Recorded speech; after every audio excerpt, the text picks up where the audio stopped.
Hello everyone, welcome to this 28th International Congress on Waterborne Transportation, Shipbuilding and Offshore Construction organized by SOBINA. For those who don't know SOBINA is the Brazilian Society of Naval Engineering. It's a technical society that promotes naval engineering in Brazil by disseminating knowledge for more than 58 years. In a word, it's a forum to discuss technology and innovation. I would like to remind you that SOBINA is not only composed of naval engineers, but also by any professional or company working in the sector with a desire to actively participate in the technical committees and in the activities of the society. You can make the difference, and please, if you are interested, join us. At SOBINA, we have several technical committees trying to map the current engineering challenges. For example, we have a committee about autonomous vessel. We discussed that topic on the first day of the Congress. We have also an offshore structure integrity and maintenance committee. We have a platform life extension committee, and we will have a big event this afternoon on that topic.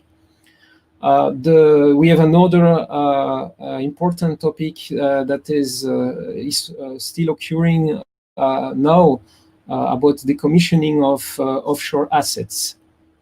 But the reason for our panel today is linked to another SOBINA committee, is the Marine Environment Technical Committee. And today we will have two important sessions dealing with that actual topic, the decarbonization of maritime sector. We will start in a couple of minutes the session Maritime Decarbonization towards a new perspective for greenhouse gases in international regulation. But before that, I would like to make a spoiler of the afternoon session, also on decarbonization, that we organize in collaboration with the Department of International Trade of United Kingdom. So early afternoon, just after lunch, we will welcome the Deputy Consul General and Deputy Director for Trade and Investment for United Kingdom in Brazil. He will open the panel where 5 British companies are going to present innovative solutions to reduce greenhouse gases for shipping.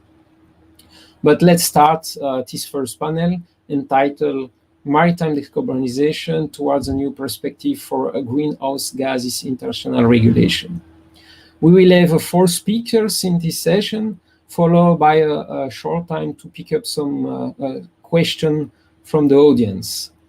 I have the immense honor to invite to the floor our first speaker, Mr. Anders from International Maritime Organization.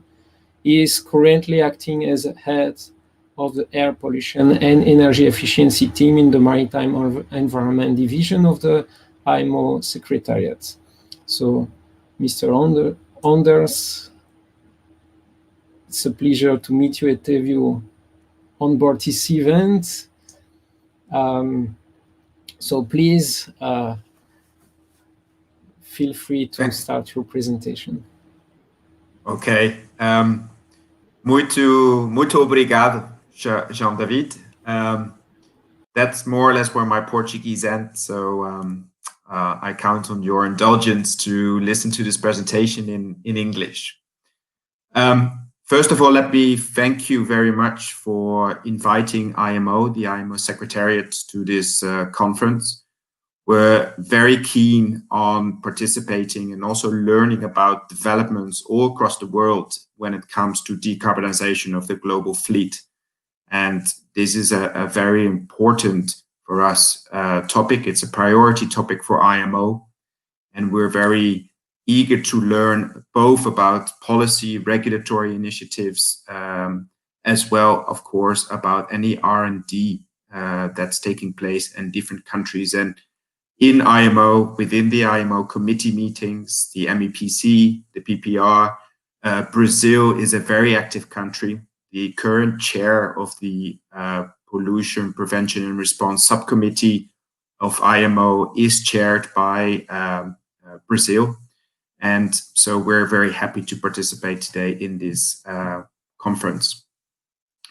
I'm going to discuss or going to present to you what IMO is currently doing in terms of GHG, greenhouse gas reduction of the world fleet in line with the initial IMO greenhouse gas strategy, but also highlight a couple of other related developments, mostly environmental developments that we're working on in the IMO Secretariat, of course, in close cooperation with IMO member states and relevant international organizations. I suppose that everyone is familiar with the IMO. Just to give you a quick overview, what is important, I think, to keep in mind, of course, is that IMO is regulating the over 50,000 merchant ships that are trading worldwide. Shipping is an international activity, and therefore it needs to be regulated in a uniform and global way by means of IMO's conventions and other instruments. And since 1948, since the adoption of the IMO convention or the establishment of the organization, we have developed over more than 50 instruments.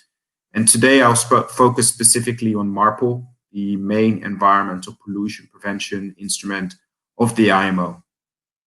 Like I said, the Secretariat is based in London, and the Secretariat cannot do its work without the active participation of all of IMO member states, as well as NGOs representing industry, as well as environmental NGOs, civil society.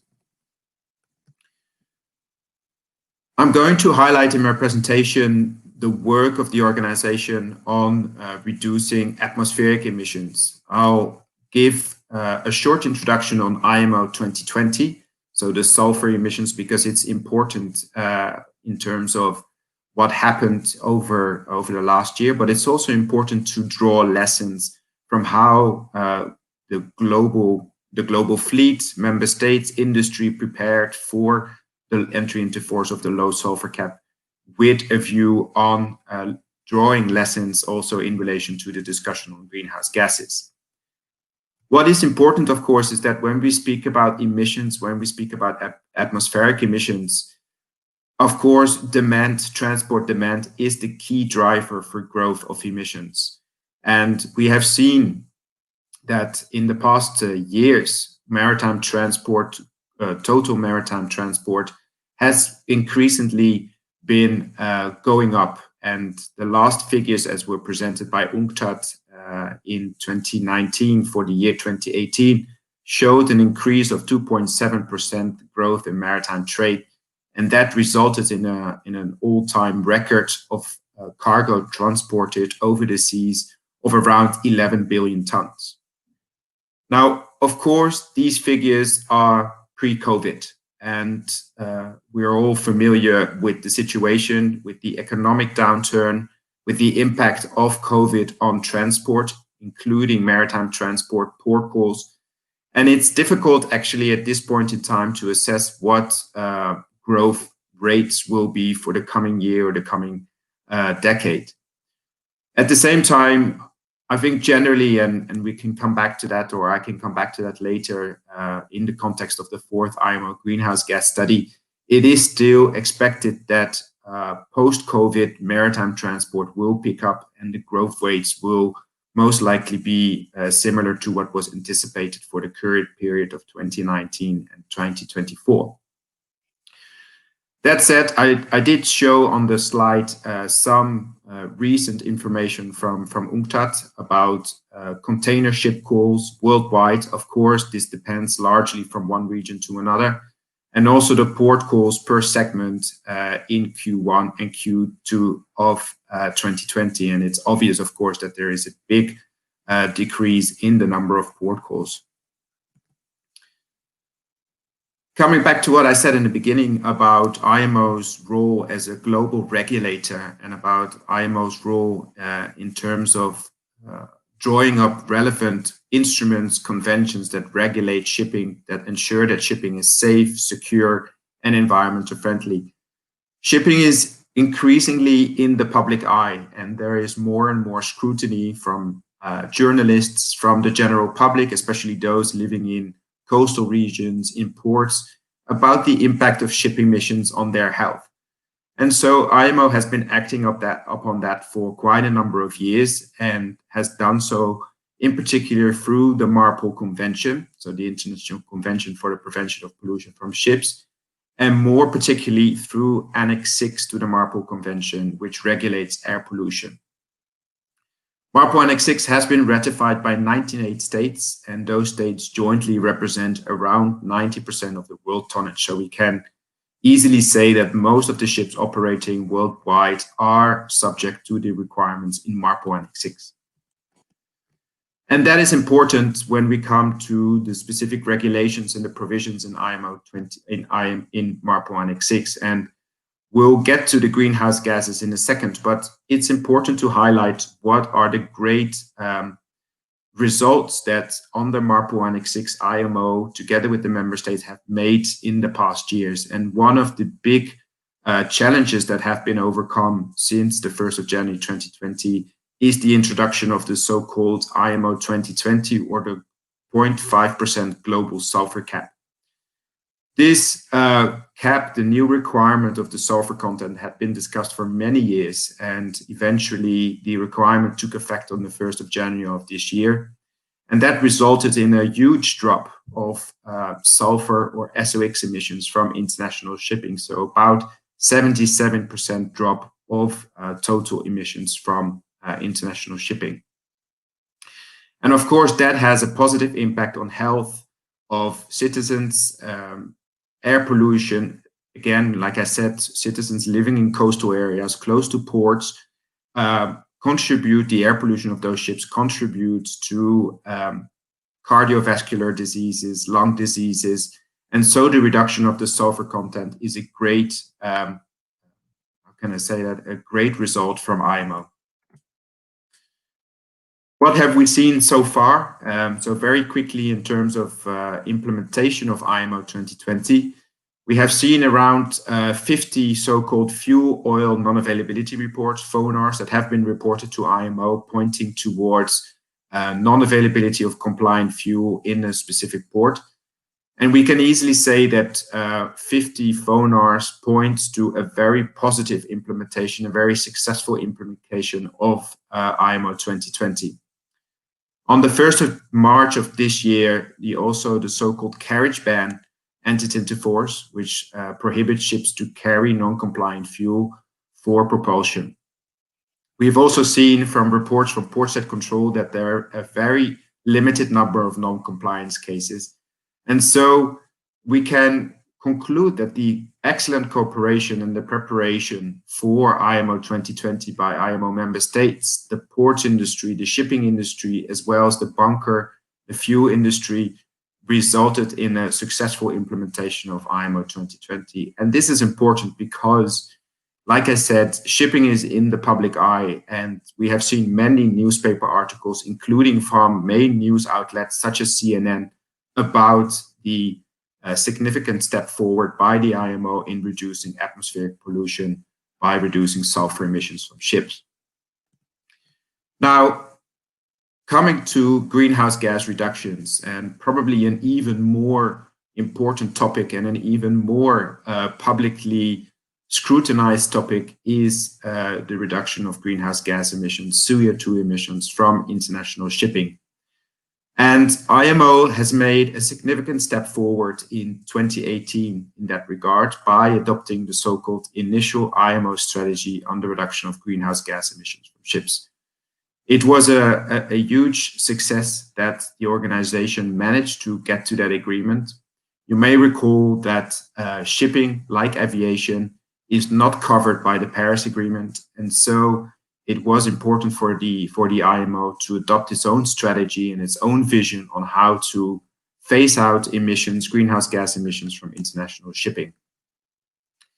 And these ambitions, these level of ambitions, are set out in the strategy. And the vision set out in general is a commitment to reduce greenhouse gas emissions from international shipping as a matter of urgency, with the objective to phase them out as soon as possible in this century.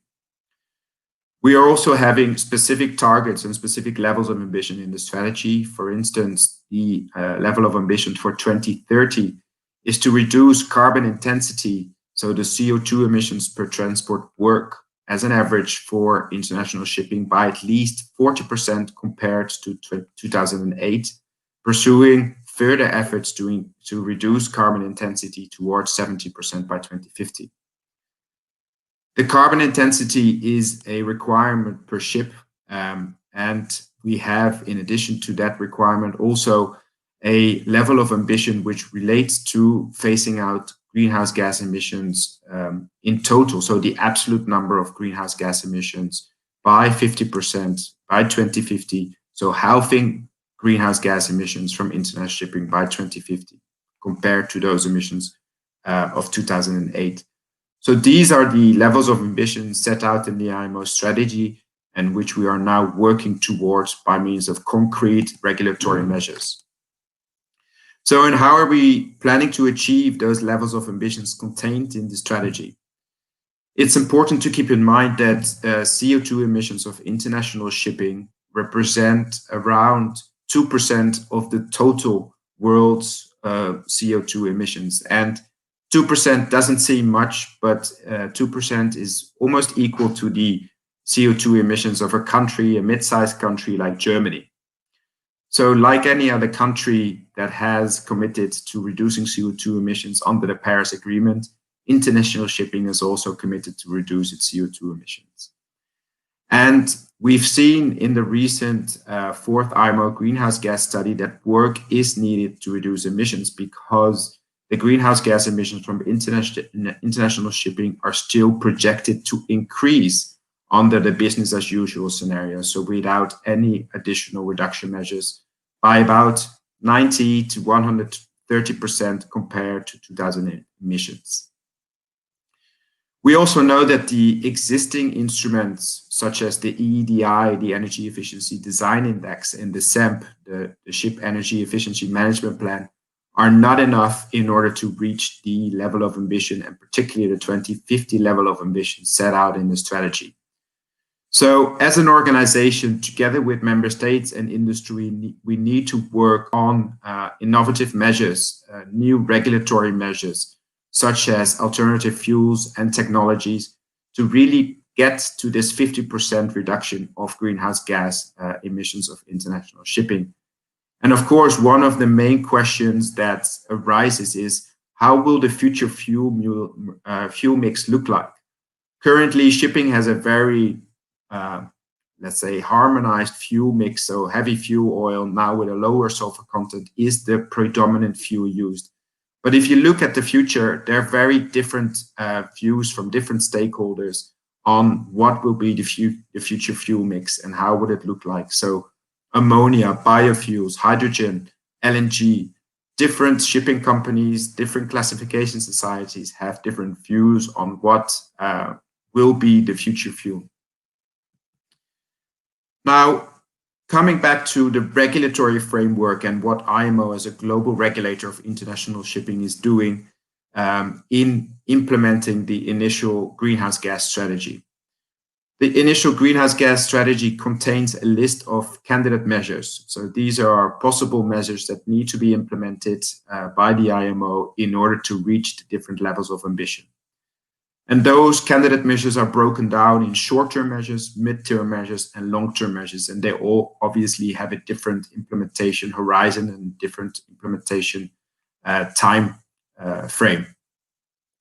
What is important, and I think another speaker in this session is coming back to that later, is the requirement for providing an impact assessment or an assessment of the possible impacts of those candidate measures on states.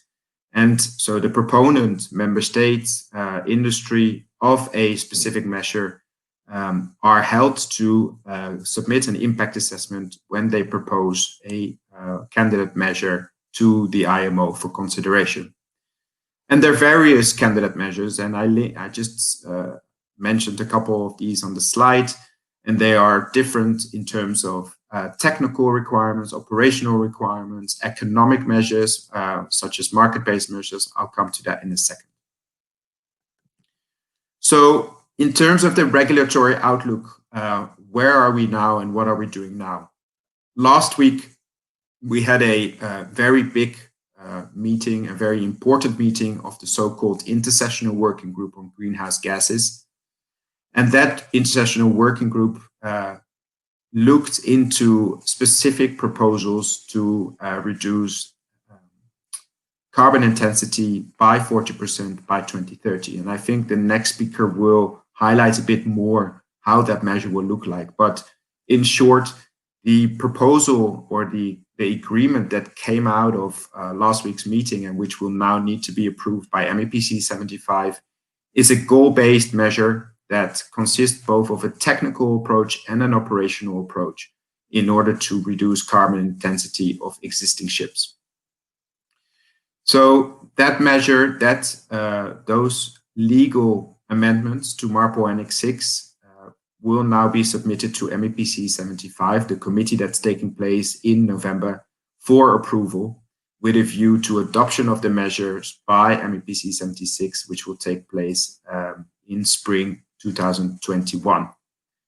As I mentioned before, candidate measures need to be accompanied by an impact assessment. And so the Intersessional Working Group also agreed on the terms of reference for a comprehensive impact assessment to be carried out in the intersessional period between MEPC 75 and 76 of this goal-based short-term greenhouse gas reduction measure. What else is in the pipeline for the coming MEPC meeting? You may be aware of the proposal that has been submitted by the main industry, the shipping industry organizations, ICS, BIMCO, Intertanko, CLIA, Intercargo, IPTA, Interferry, and the World Shipping Council. And that is the proposal for the establishment of the so-called International Maritime Research and Development Board, the IMRB, as well as the associated fund. And again, this proposal will be discussed during MEPC 75, taking place in November. The proposal is innovative and it's quite a forward-looking proposal that aims to gather over $5 billion over a 10-year period to finance R&D projects. So R&D projects looking at clean shipping, alternative fuels, alternative technology, including a special focus on developing countries. The proposal is based on a mandatory $2 fuel levy per ton fuel purchased. And so this is quite an interesting new mechanism of collecting money in order to fill a fund that will finance R&D projects in the future. And like I said, we will have an initial consideration of this proposal by the industry during MEPC. It's a proposal that has, and I just put up a media clipping from the BBC, that has attracted a lot of media attention. And we will see what will be the outcome of MEPC 75 and how we can continue working on this proposal in the coming year and the coming MEPC meetings. What else is on the table? The Intersessional Working Group on Greenhouse Gases has started, but had to kind of pause its work because of COVID, but has started working on the development of so-called life cycle greenhouse gas carbon intensity guidelines for different alternative fuels. And these guidelines are aimed at creating or increasing legal certainty about what are the total greenhouse gas emissions from the alternative fuels, from well to wake, or from tank to propeller, so that shipping companies, member states, and other interested stakeholders can actually have a better idea of what is the total GHG footprint of the different alternative fuels, not only looking at what the greenhouse gas emissions are when the fuels are being used on board of the ship, but also what the greenhouse gas emissions are when the fuels are being produced. So this is important work that we hope to pick up again pretty soon. One other element that we expect to start concrete discussions on next year, probably already in MEPC 76, are proposals for global market-based measures, or MBMs, to regulate greenhouse gas emissions from shipping. Market-based measures are identified in the strategy as a possible candidate measure, And therefore, we expect that we will receive proposals from member states for probably already to MEPC 76. Market-based measures can consist of different mechanisms. Probably proposals will feature around carbon tax, carbon levies, potentially a cap and trade system, but these are kind of the general market-based measures, the economic instruments that can regulate greenhouse gas emissions. And finally, we also expect concrete proposals for initiating the revision of the initial greenhouse gas strategy sometime next year. The initial strategy, so the name of the strategy already says it, it's an initial strategy, states that a revision needs to be finalized by 2023. And so we expect concrete proposals on that revision to come in sometime next year. I mentioned it a couple of times, but I think it's important to realize that IMO, but also international shipping is really increasingly in the public eye. And there is increasing pressure on IMO to expedite the discussions on the possible regulatory framework. And you may have seen some initiatives that were launched over the past months or proposals that came out in the past months by certain industry players. Mostly big charterers such as Shell, Cargill, Trafigura, that actually called upon IMO to move faster in order for them actually to use the global regulatory framework developed by IMO to be able to, well, regulate greenhouse gas emissions of the ships that they are using. And this is quite an important development because it will put pressure on the IMO, on the discussions in the committee, by external stakeholders, by industry, in order to speed up the work that we're doing, particularly when it comes to market-based measures. What is important though, and I think most of the stakeholders highlight that, is that shipping, as I said at the beginning of this presentation, is a global industry, and therefore it needs a global set of regulations in order to ensure a level playing field and legal certainty around the world. So IMO, of course, is the best placed in order to ensure such a global regulatory framework for international shipping. So coming to the end of my presentation, I just wanted to highlight a couple of other associated or related initiatives, so non-necessarily regulatory initiatives, but which are very important for us. First of all, we need to engage with private and development banks to increase the level of financing for green shipping, for decarbonization of the world fleet. And of course, then is a specific focus needed for developing countries, including the least developed countries and small island developing states. IMO is very much working on the basis of leaving nobody behind. We have 174 member states that take part in our discussions, and we don't want to exclude certain countries in the future steps toward decarbonization of the international shipping industry. And so we have actually yesterday launched a new initiative, which is called FinSmart, which is an initiative led by IMO together with the World Bank and the European Bank for Reconstruction and Development, and which really focuses on bringing the big development banks as well as some of the private sector banks around the table and jointly look into new ways of increasing financing for green shipping. We're also increasingly stepping up our technical assistance efforts. We have recently launched a new program called Green Voyage 2050, but we're also earlier this month, together with Singapore, launched a new initiative called the Next Gen, which really focuses on bringing all the different actors together in order to make sure that technical cooperation, capacity building initiatives are streamlined and to avoid any duplication. So these are additional actions that IMO is taking besides its regulatory role to ensure that there's more financing available for decarbonization of shipping and that no country is left behind in this transition.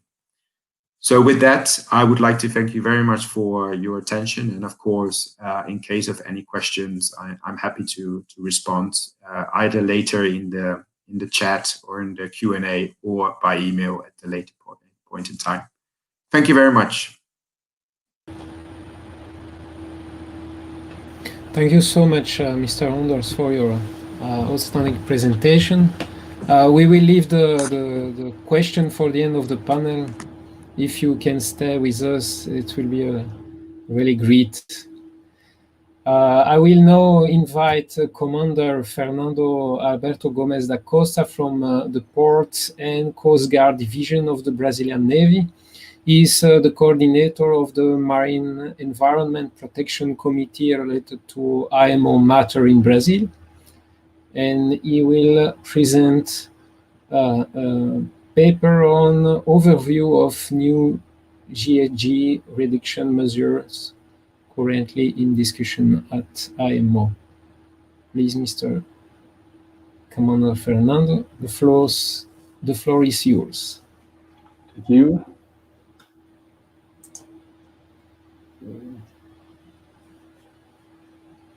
Okay. Thank you, Professor Jean-David. Good morning, everyone. I'm grateful to Sabina for the opportunity to bring here some recent information on the measures to mitigate GHG emissions from shipping that are under discussion at IMO, and then to do a little contest before addressing the content of the initiative that are currently being considered for a brief implementation. Some aspects I'm going to mention here, Mr. Honda has just told us, but I think that GHG emissions is a so important subjects that deserve us some repetition. Sorry. But, no. Some problem in going down. Okay. Sorry. I intend to use this summary to guide my presentation. As we're aware, IMO, as Mr. Hunter told us, is a United Nations agency with the mission of ensuring maritime safety, security, as well as protection on the marine environment. MARPOL is the convention that deals with pollution from ships. I will talk a little about the roadmap that guides the GHG actions in the IMO, comment on the data collection system and the fourth IMO GHG study, report the internship we are, in my opinion, and what were the proposals of the member states and organizations that attend to the plenary sessions and the debates that take place in the various working groups. Report the work that took place in the ISWG GHG7 virtual that has just happened, as Mr. Hunter told us, and list the contents that will be appreciated in the 75th session of the MEPC, scheduled for the month of November, also in virtual mode, and a brief conclusion. I work in the Executive Secretary of IMO Matters, in Portuguese, SEC-IMO. SEC-IMO is in the Directorate of Ports and Coasts, an organization of the Brazilian Navy, which also performs the tasks of Maritime Authority, the administration, located in Rio de Janeiro. In this secretariat, Brazilian analysis and positioning for IMO documents are suggested and submitted to a forum with the participation of the maritime community, representatives of industry and universities. After this analysis, the position goes to CCA-IMO, also in a naval organization that coordinates with the cooperation of 8 ministries whose subjects are correlated with the deliberations within the scope of the IMO. The final report goes to RPB-IMO in Hebreslão, permanently in London to represent, in the sessions of the committees and subcommittees, the Brazilian interests and to cooperate with other member states with convergence of understandings. As we know, the UNFCCC deals with preventions of dangerous human interference in the climate system.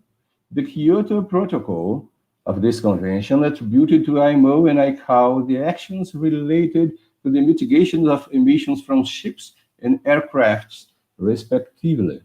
Thus, Annexis was incorporated into the MARPOL Convention to deal with the prevention of air pollution from ships, which deals with NOx, SOx, particulate matters, and GHG. The MEPC committee is advised by the ESWG on matters related to these emissions. During the MEPC session 70, which took place in 2016, the roadmap was approved in order to build up and bring together the various streams of activity that had already been taking place in IMO in relation to the reductions of GHG emission from international shipping, including the technical and operational measures, EDE and SAMP, enforced since 2013. The adoption of the data collection system and the various technical cooperations activities in major projects.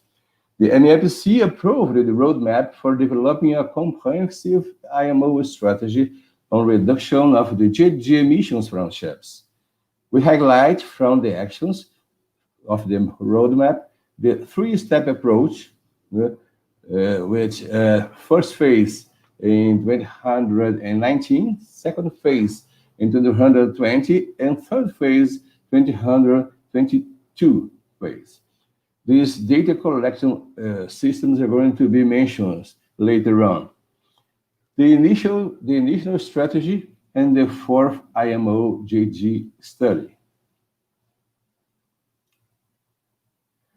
The initial strategy approved in the first half of 2018, as Mr. Honor told us, aims to guide IMO's actions to develop mitigation measures for the short, medium, and long-term measures in order to achieve the levels of ambitions established in it.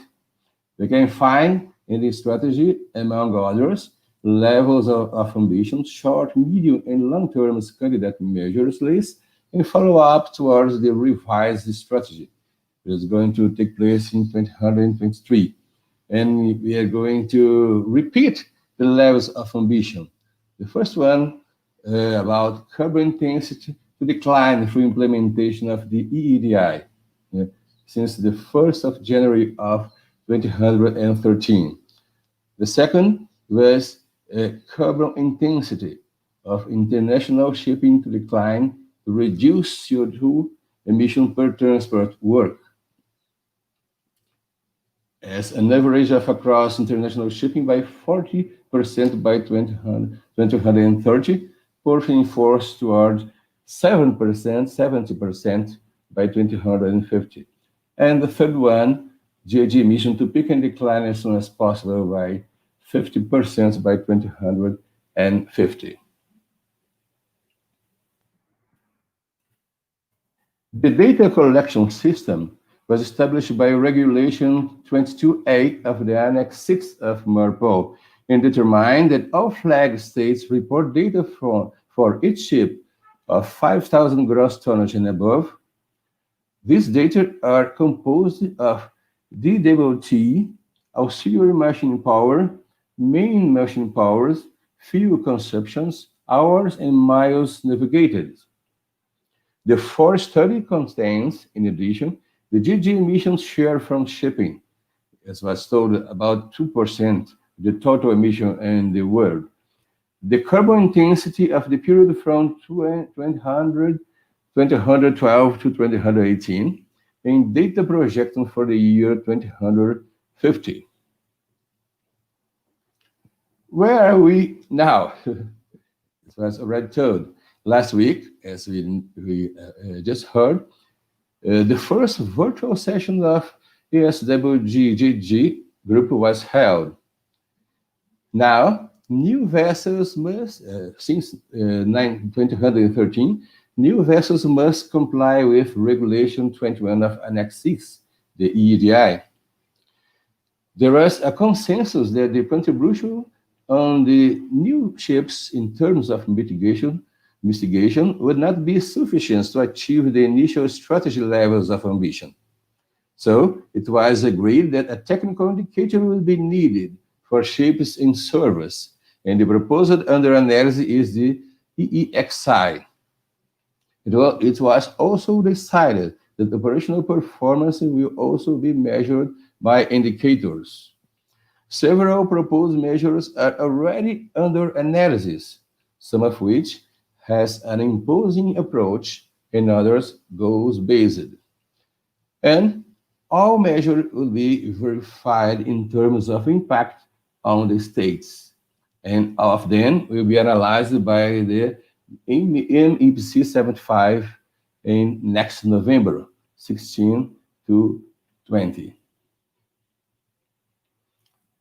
Among the various documents submitted to the JG7, the highlight was the document 7/2/26, submitted by Bahamas, Canada, China, Croatia, Cyprus, Denmark, France, Germany, Ghana, India, Italy, Japan, Malaysia, Nigeria, Norway, Republic of Korea, Singapore, Spain, United Arab Emirates, and ICS, which could be divided into three parts, this document. The first, with a technical approach, where the EEXI indicator was proposed for the various types and sizes of ships, referring to the phases of the EEDA, the Regulation 21 in force. We have already mentioned. With reduction factors, this reduction factor becomes more stringent, the EEXI, and more than a few implementation dates being proposed. The second part of document 7/2/26 is dedicated to operational evaluation, in which an operation indicator has been proposed that still need many definitions, namely, which indicator or indicators to use. What will be the lines of reference for the various sizes and types of ships? How will rating ranges be defined? It was decided to divide the ships in rating ranges.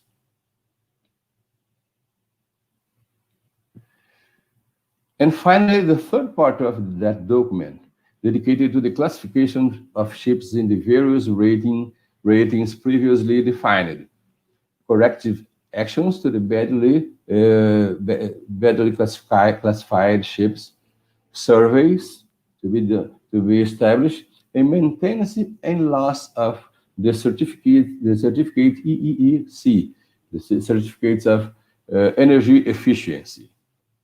And finally, some guidance to the port state control, to the administrations.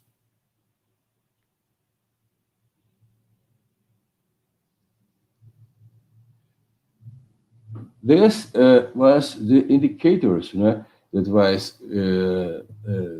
that belongs to the document was proposed. The EEXI as a technical indicator, the CIIs, there are various CII, a rating, an enforcement date, and conditions to have a certificate. There will be also a need to write the following guidelines, new guidelines. Guidelines on a method of calculation of the Athene EEXI have to remind us that these ships that was built before 2013 has no obligation of follow the stringence of the Regulation 21. So we have to attribute now new indicators for these ships in service. guidelines on survey and certification of the attended AXI, guidelines on the shaft engine power limitation and engine power limitation, guidelines on the determination of required annual operational carbon intensity indicators, guidelines on calculation of verification of the attained annual carbon intensity indicators, guidelines for rating of ships, plan of corrective actions. So these are some new guidelines we have to write in MFC 75 or 76. We have to update some existing guidelines. For example, the guideline to SAM, the guideline 216 guideline for ship energy efficient measurement plan, the guidelines for the development of a ship fuel oil consumption database, regulation 22A, and guidelines for port state control under MAPO Annex 6, guidelines for treatment of innovative energy technology for population verification of EEDA. So there are guidelines that have to be updated. And there is the need of amendments to MAPO Annex 6. Some regulations have to be changed or have to be added. I list some of them. Regulation 5, the service. Regulation 6, certificates. 10, port state and operation requirement. 19, application. 20A, attended. 21A, required. 22, SAM. 22B, CII. So we have to amend the annexes in these regulations to adapt to these new stringents, the new measures that are going to be imposed. Concluding, the member state and the organization accredited in the IMO, they face a complex mission that involves the various segments of commercial maritime navigation. To fulfill this mission, it will be necessary to face the great workload represented by the elaboration, analysis, correction, and implementation of all relevant standards. Within the conjuncture brought by COVID-19 that we still face, it is necessary to establish new forms of collective work so that the measures necessary to mitigate emissions are not delayed. But what we can see is that despite the diversity, IMO's works continue to be carried out and has been making progress. We are already remarkably close to the year 2023, in which, according to the roadmap approved in 2016, the initial strategy needs to be revised and the mitigation measures implemented. But looking at the final report of the fourth study,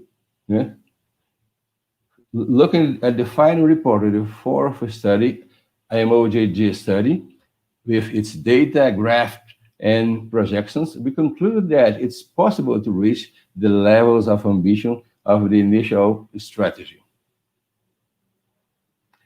Thank you very much. And I give the floor back to Professor Jean-David, moderator of the panel.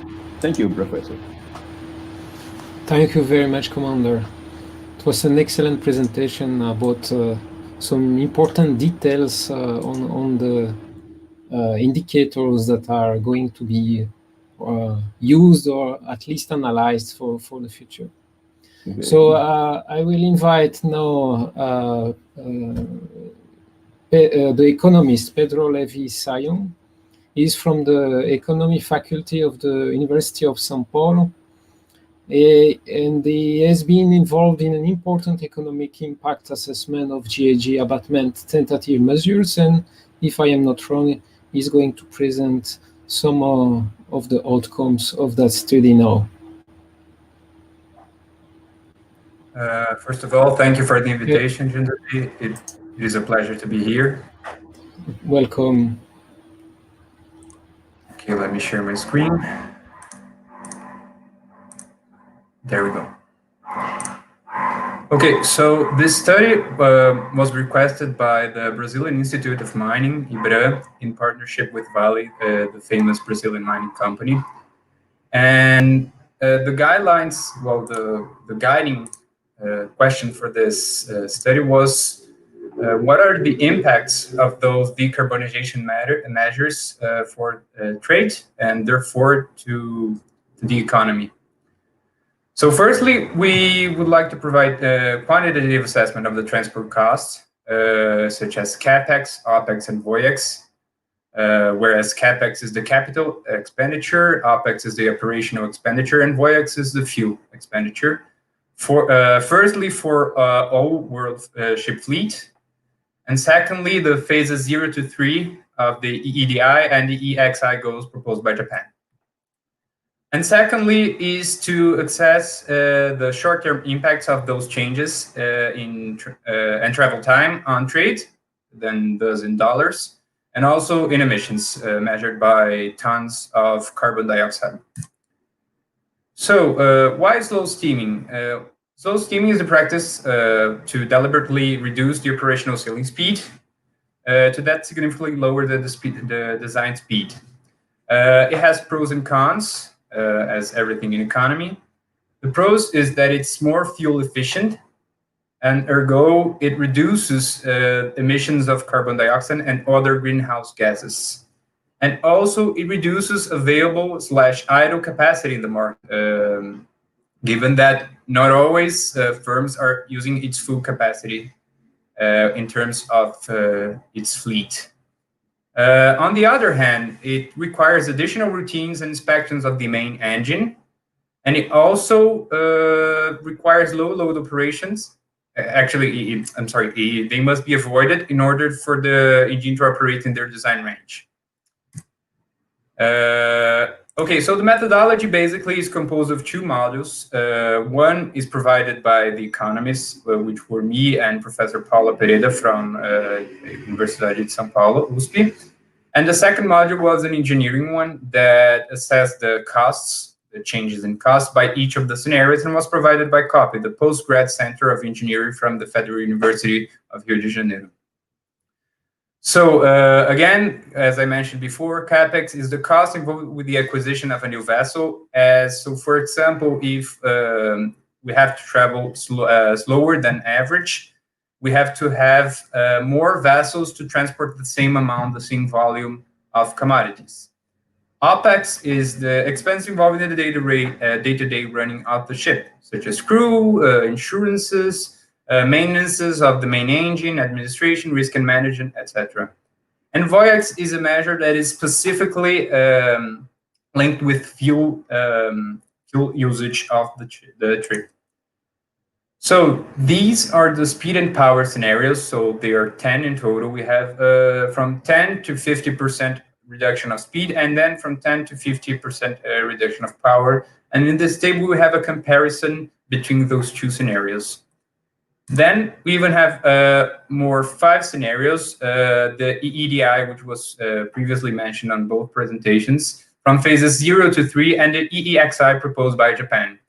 So the main difference between those scenarios and the previously presented on the previous slide is that these scenarios, they take into account the technical efficiency as a function of the deadweight tonnage of each ship. So it is specific per ship. This is an example for bulk carriers, but we have one of those for each of the 6 types of ships. And the dots here are actually the fleet as it is on 2018. Then we get the economic module, which is composed of 2 models, basically. So the first challenge of this modeling was to provide a precise measure of the share that was transported by sea, because on our raw database, we have the total tonnage that was traded between every country of the world from 2014 to 2018 by commodity, but we didn't have this tonnage in transport mode. So we may have many different transport modes, such as rail, road, air, and seaborne transportation. We employ a machine learning process called Lasso, which is least absolute shrinkage and selection operator, to provide this this measure. And the Lasso actually, it tests many different specifications for the structural equation, and among those, it selects that that presents the highest predictive power. With that, we used data that was provided from another paper that was a kind of a benchmark for us, Christel et al. From 2013. We used the data from this paper, and we established a parallel between geographical controls, such as if a country is landlocked, or if it shares common border with the country it is trading with, the distance, the Euclidean distance between those country centroids, and to measure how much of the share of trade was transported by sea. So again, in this example, if a country is landlocked, obviously the share transported by sea is significantly lower. Again, after we estimated those shares, we applied those shares to our raw database, and we got the total tonnage that was transported by sea. We used, actually the engineer used this input to simulate the 15 different scenarios in terms of costs. Again, CapEx, OpEx, and VOEX. And with those costs, we used what is called the gravity model of trade to predict the trade outcomes in each of those different scenarios. The gravity model of trade was imported by the physics model of gravity, in which two celestial bodies are attracted to each other directly proportional to their masses and inversely proportional to the square of their distance.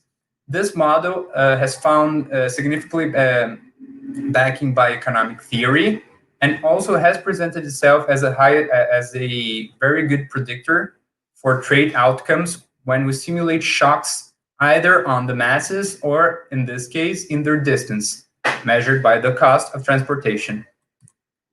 This is a workflow overview of the model that we use. Then again, we employ the data from this paper. Again, with the geographic controls, we employ the lasso and we obtain the mode shares. We multiply those shares by the raw data to obtain the trade that was seaborne transported. We aggregated data from the World Bank, such as population and GDP as mass measures, and copies results from the scenario shocks, and we employ the gravity equation, obtaining the impact on trade by each of those scenarios, and thus the impact on emissions. Here's the data that we used. We used over 10, we used 11 different sources of data.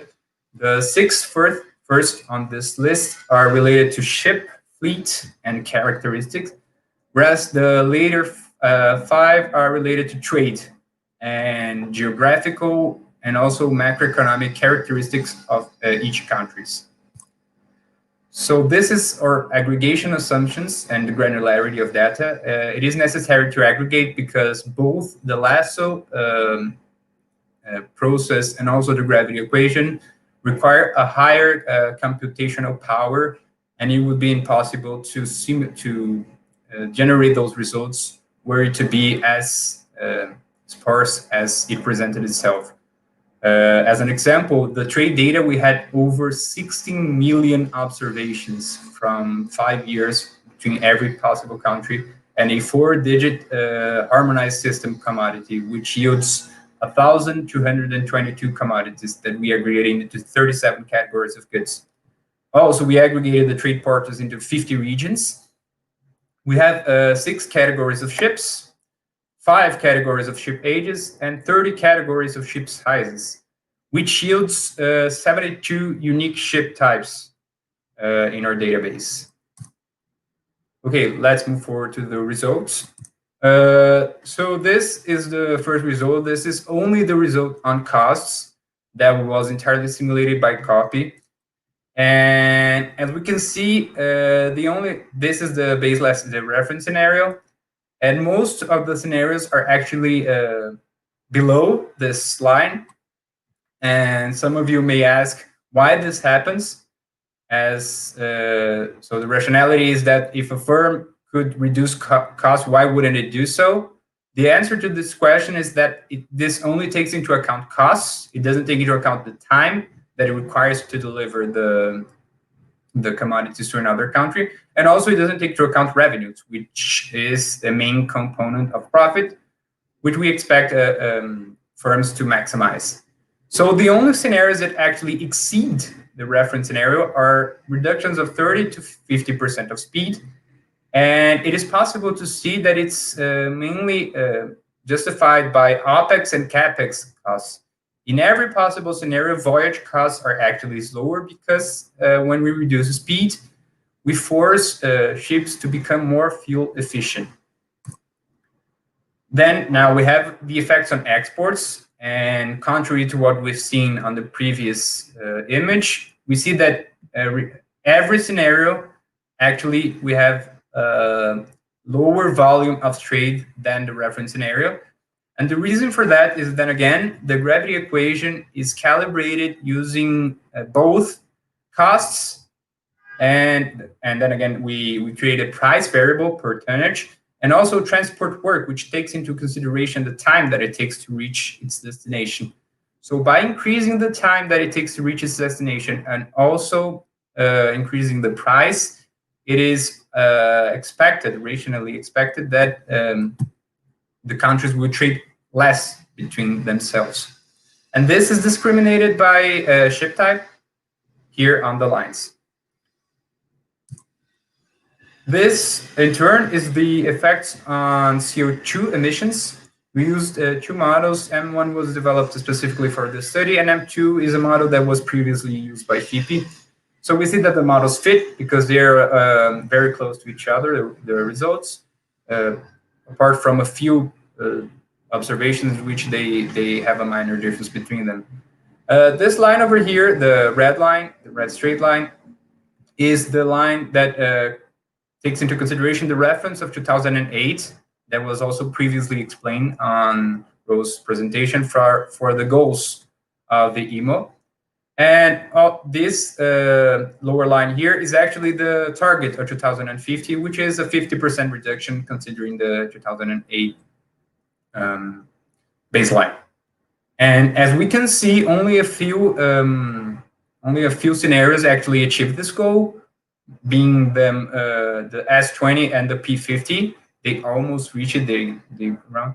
And the S30 to S50, they actually overachieve this scenario, but it comes with a price, and we'll see here. So this table was generated taking into consideration the amount of dollars that we have to expend in order to abate tons of carbon dioxide. And actually, the only measures that are actually socially efficient, what do I mean by that? So it is obviously not efficient for the firm. It is a very strong assumption to take into that the firm doesn't optimize its profit. So when we actually force companies to take this cost into account, of course, it's suboptimal for them. But when we take into consideration the avoided CO2 and the total cost of the social cost of carbon of $46, those measures are actually socially optimal because they are positive, meaning that the price that we are paying in terms of trade to reduce those emissions are actually smaller than the benefit we gain by reducing those emissions. As we can see, this is a cost-benefit analysis, so we take into consideration both dimensions. Okay, so what are our conclusions? As I mentioned earlier, the three most effective measures are the EEDI phase 0. And on the second position is the power reduction of 10% for all world fleet, followed by the EEDI phase 1. But now let us assume that we don't take into consideration efficiency measures. We are just focusing on reducing CO2 emissions. So for each of those goals here, we have a different alternative that is best to achieve them. So, for example, for a 10% reduction of CO2, the best alternative is EEDI phase 0, which is the most effective, in fact. But, for example, for a 40% of CO2 emission, the best alternative is EEDI phase 3, which, as we have previously seen, isn't even socially optimal. Again, the disclaimer is necessary here. Cost benefits results are led by trend gains and losses. And also the results are non-linear with CO2 emission reductions. So the more I reduce, the costlier it becomes. Whereas the benefit is constant, as the social cost of carbon is considered $46 per ton. So this is constant. We have space to implement this in future research, although it might become a little more complicated to take this into consideration. What are the contributions of this study? This is one of the few studies that takes into account the whole planet. It is not only a case study, it takes into consideration all countries and trade partners. And there's a lot of richness in the data with its granularity. And that allows us to make very precise analysis. And we look at pros and cons. We have some winners and some losers. But and therefore the overall result is has less of an approximation error, because we have more richness in data. It includes travel times, a variable that is unusually challenging. It is usually challenging to measure. Actually, here's a typo, because we had speed and we had sea distance. So we actually just calculated the average time that it takes. And it is a very relevant variable when it comes to modeling, because when we, for example, are buying a product, we take into consideration the time that it would take to reach our houses. Same thing happens for countries. Actually, COVID is a very good example of this. We have seen a debate over, for example, inputs for the vaccine production and how countries are buying these from one another. This is very relevant. This is a very good example, actually. And furthermore, it sets a milestone for further research on this topic, in particular for long-term studies. So I'm going to be explaining some limitations of this research that we provided, that it is only focused on short-term analysis. And so this is what would happen were the UN were able to oblige ships to, for example, reduce 20% of speed. This would probably happen on the first and second year of the policy. After a few years, probably companies would start investing in carbon neutral technologies, and probably there are some substitution effects that we are not taking into consideration. This is a partial equilibrium analysis and not a general equilibrium analysis. So, as I mentioned, we have, of course, limitations. Again, those are short-term impacts. Again, 1 year ahead maximum. And it is a result of an instantaneous economic shock. Another limitation for the operational and trade impacts, we set an average ship size and age to each bilateral trade flow. Of course, we may have soy being transported from Brazil to Argentina by different types of ship. We don't have that level of detail in data, so we had to make assumptions, and we actually set an average ship for this kind of travel. We do not include substitution of transport modes. We do not take into consideration that by increasing the price to transport goods and commodities by ship, countries might actually choose to transport it with other means, such as airplane. As I mentioned, long-term changes of production strategies. There is fleet renewal along time, as we've seen in the EEDI scenarios. Newer ships are actually more fuel efficient. So this tends to happen naturally with time because of depreciation of capital. But we do not take this into consideration. And also, we do not take into consideration that there is actually an idle ship fleet. So by actually applying a shock of time, there is available capacity to provide new ships for this, excluding the necessity to buy new ships. which would reduce the effect on trade. On the emission impacts, we have, again, it's a short-term impact. We're not taking into consideration long-term impacts. We consider IFO fuel for main engine and MDO for auxiliaries, whereas there are many different types of fuels that can be used for this end. We do not consider other greenhouse gases other than CO2 yet. It is a work in progress. And we compare the results with the 2050 IMO target, reduce emissions by at least 50% compared to 2008. We're not taking into consideration difference in scenarios. Again, those are all limitations of the study that prove themselves to be strongly linked to the level of detail that we have in our data. Although we have a very rich data set with over 11 different data sources, with a lot of richness in data, a lot of different years and observations, and an incredible level of detail. We do not have perfect information. Otherwise, we wouldn't have to inference statistically to reach some conclusions. Also, there is the carbon leakage effect that actually is very relevant, and we do not take into consideration here because, for example, as I mentioned before, if, for example, a country starts transporting its good by plane, which is a lot less efficient than ship, we might actually increase emissions by reducing speed for ships. So this is a very relevant effect that would have been measured by a general equilibrium model that it is not measured here. And this is all. Thank you for your attention. Here's my email if you have any further inquiry on this matter. And this is the email of Paula, which was the coordinator of this study.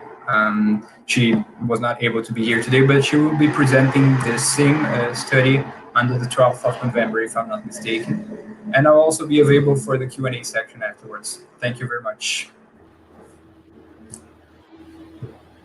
Thank you very much, Pedro, for this really insightful and technical presentation on the preliminary impact assessment of short term. It's really nice and really nice outcome. So I will now invite our next speaker, which is Professor Pedro Rochedo from Federal University of Rio de Janeiro. He's actually acting in the Energy Planning Graduate Program of COPI, the Engineering Institute of UFRJ. Pedro, the floor is yours, and I guess that you are going to speak about a comparative analysis on and production perspectives on zero-emission fuel for shipping.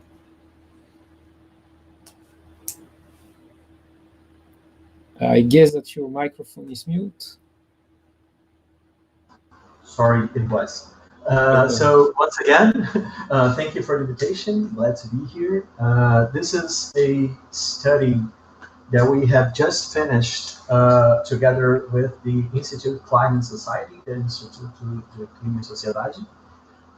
It focused on the comparative analysis and the prospects for Brazil to produce zero-emission fuels. So first of all, just to start, basic introduction. I'm a professor of the Federal University of Rio de Janeiro, just as Jean-David. We work together in the Postgraduate School of Engineering, just as Professor Jean-David. I'm from the Energy Planning program. I'm a recent professor. I work in a lab called Synergia, which is one of the research facilities of this energy planning program. We have developed many studies in the past related to energy and climate policy for the Brazilian government, and we focus on energy system and land use models. I'll show that later. So the study has, I'm just providing an overview of the study. The study had 3 stages. The first stage was to select promising fuels. So we developed a list of potential zero-emission fuels.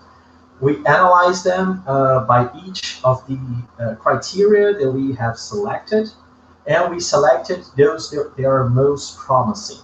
Those went up to a second stage where we had done a detailed analysis of the selected fuels. That's related to the potential in Brazil in terms of spatial analysis of the potential of producing those biofuels. We have done a life cycle analysis, as previously mentioned on the first lecture. And we have also done a more detailed economic analysis to see the actual production costs of those fuels in Brazil. And that second stage led to the final stage, the third stage, in which we entered those zero emission fuels options together with conventional fossil fuel options to supply energy towards the shipping sector. And this was done in an integrated assessment model that I'll briefly show you on the end of this presentation. So stage one, as I mentioned, was selection of promising zero emission fuels. We have distributed this in 3 types. So the goals of this first step, of this first approach, is to present potentially carbon neutral fuels for long distance maritime transportation, and to perform a comparative analysis of those fuels in order to select those that are, at least in a first term basis, the most interesting, the most promising fuels. So we separated in 3 categories: the distilled biofuels, I'm including here straight vegetable oil, hydrotreated vegetable oil, biodiesel, hydrotreated pyrolysis oil, Fischer-Tropsch liquids. We have a second group called that we aggregated all alcohols and liquefied gases. So this is liquefied natural gas from bio sources, so from bioenergy sources. We have biomethanol. So this is not fossil fuel methanol, but methanol derived from bioenergy. Bioethanol, which is the most common biofuel in Brazil. Most of you are already quite familiar with it. And we have a group 3, which are hydrogen-based fuels. So we have green hydrogen itself, hydrogen that comes from zero-emission sources. Green ammonia, which is a converted fuel from hydrogen. And we have what we call electrofuels, which is the conversion of hydrogen and carbon dioxide molecules into more complex hydrocarbons, such as an equivalent of diesel, basically from the Fischer-Tropsch synthesis, liquefied natural gas, and methanol. So these are hydrogen-based fuels. In order to promote this comparative analysis, we have developed 3 types of criteria. Technical criteria, which involves the availability of that fuel related to feedstock, production, competition of use, the applicability of that fuel. So is there existing technology and bunkering infrastructure for that fuel? Do we need what is the technology readiness level? So this is the third option. So that's related to technological maturity of that technology. We have also taken a close look at aspects related to energy density. So this affects, for instance, the requirement of space for fuel storage. We have also added safety concerns. So this is related not only to the production and manufacturing, but also operation of that fuel. And if there are any set of standards, regulations, or certifications in place for those fuels. The second category of criteria that we have analyzed are environmental criteria, and we distinguish 2, which is global sustainability related to direct and indirect GHG emissions, local sustainability, which is mostly related to air pollutions, impacts on water, and other types of emissions. And finally, the last category of criteria is the economic criteria, which we included not only the levelized cost of energy. This includes the fuel, the bunkering, and any other ship modifications that you may need in order to use that zero-emission fuel. So I'm not going over all of them. I'm just going to show you some examples of what we have done. So for instance, in the economic criteria, we use, for instance, the energy costs of all the selected, of all the intended zero-emission fuels, and we have compared the levelized cost of energy of all those options, ranging from $0.02 per megajoule, or roughly $20 per gigajoule, starting from biomethanol, biodiesel, bioethanol, Fischer-Tropsch, green diesel, and all those electrofuels, those hydrogen-derived fuels. And we compare here the average price of bunker, fossil bunker price in the last year. So this provides a really good estimate of which of those options are more expensive, not only in terms of production costs, but also related to ship adaptation and bunkering facilities in order to use those realistically. So what we have developed is we separated a range of costs, and we decided that this is a good low cost, this is an intermediary low cost, this is an intermediary cost, this is an intermediary high cost, and this is relatively high cost.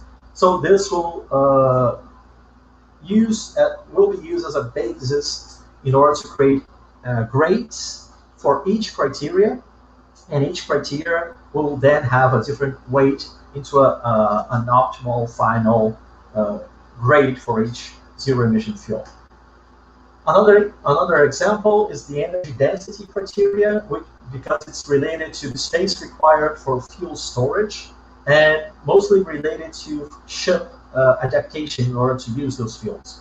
So here we are comparing several distilled fuels. They don't have any realistically any difference. Some alcohols and gases will need more space in order for fuel storage, and hydrogen has the lowest energy density, therefore will need more space. Operational safety, we also took a close look into various aspects related to safety, such as flammability, toxicity,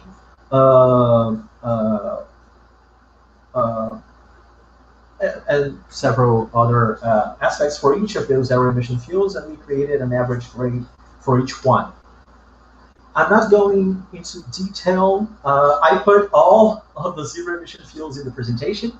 I'm just going to quickly run over them. I'm not going to show them by detail. There will be a more detailed presentation on this topic by a colleague of mine, Professor Roberto Schaefer, on Friday morning.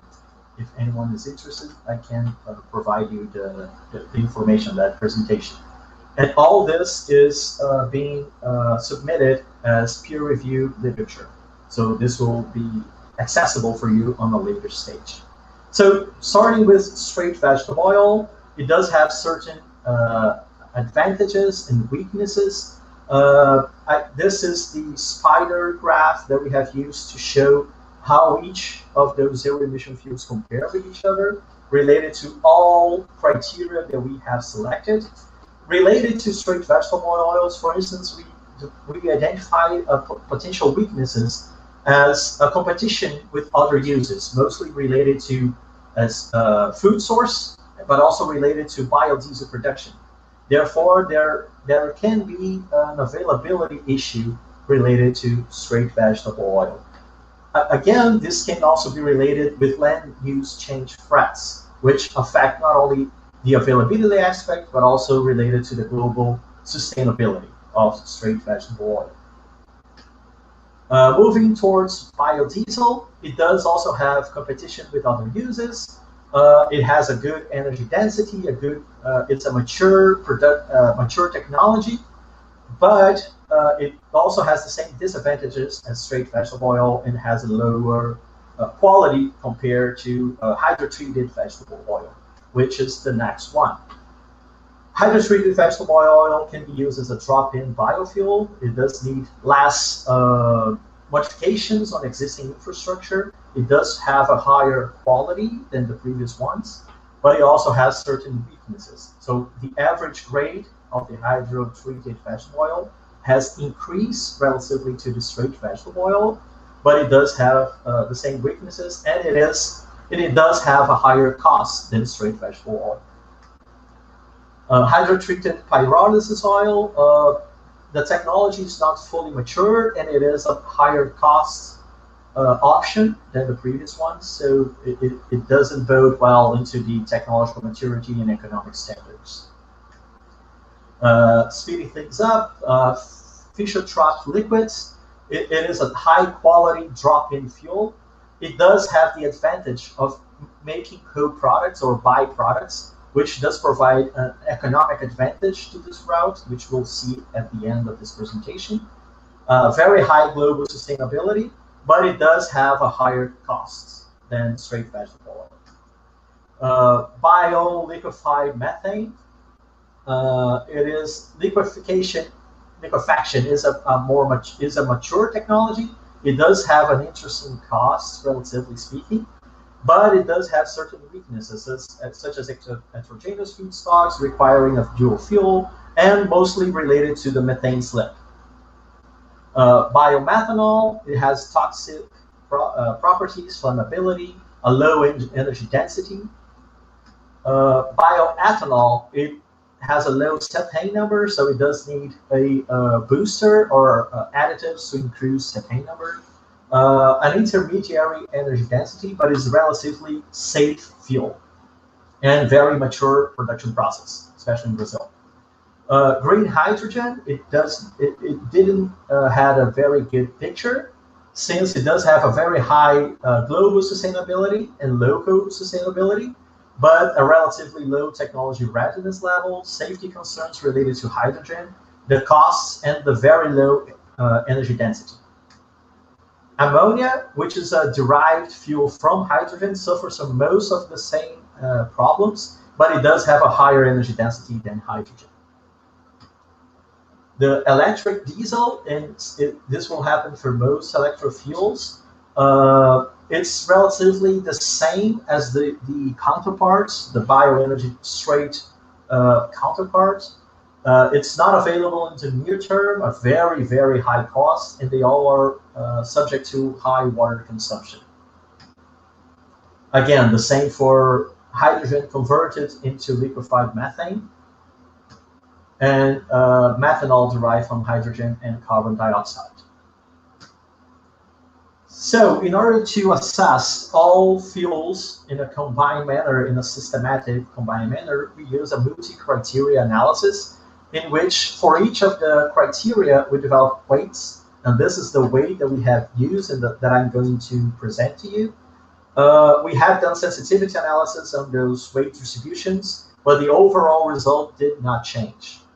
So out of all the fuels selected and analyzed in this first step, those are the top 5, the Fischer-Tropsch, the hydrotreated vegetable oil, straight vegetable oil, electrodiesel, and biomethanol.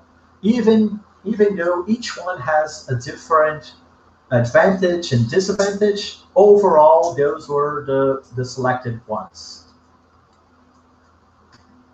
That led to a second stage in which those fuels were selected for further analysis. I'm not going to show results of this detailed analysis. I'm just going to speed things up a little bit.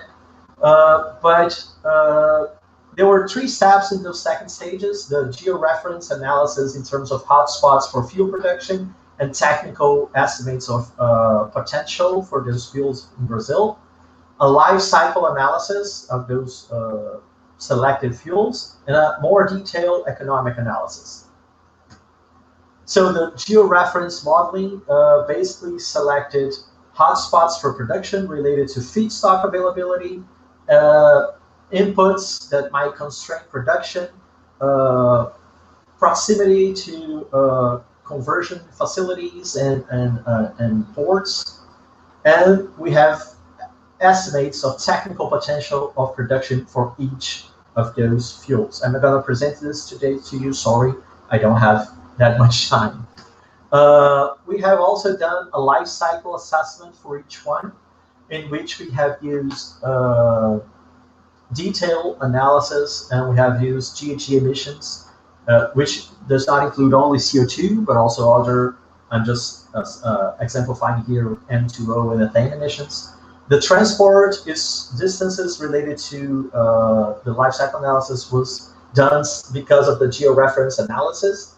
we have done tailored assumptions for Brazil and 2 LCA approaches, attributional and consequential approaches. And in the detailed levelized cost analysis, we have estimated the first of a kind and the end of a kind plant for the production of those fuels, and compare that with the literature range. So we can see here what is the expected cost in the long term of those zero emission fuels, not only the estimates for cost today. All this second stage created a database of technical, economical information, which then was included in our integrated assessment model in order to create long-term scenarios for Brazil. First of all, a brief overview. What are integrated assessment models? They are developed to describe the interaction between society and development of society and impacts on the environment. They have historically been used by the IPCC in order to create those analysis of long-term climate and mitigation and impact analysis for the IPCC. It focuses on scenario methodology, and it's a clever way of analyzing climate, energy, and land system in a consistent manner. Our national model, which is the one that I'm going to present here, includes water. It also includes material flows, air pollution. We are just adding biodiversity constraints. It is high complexity model, but overall it must need simplifications, such as the previous presenter mentioned. I'm going to show a few of them. And it is intrinsically a multidisciplinary approach. COPI has been a member of the Integrated Assessment Modeling Consortium and community for several years. Our national model has been used for assessing policymaking in Brazil, and we are the only research center in a developing country with a global integrated assessment model.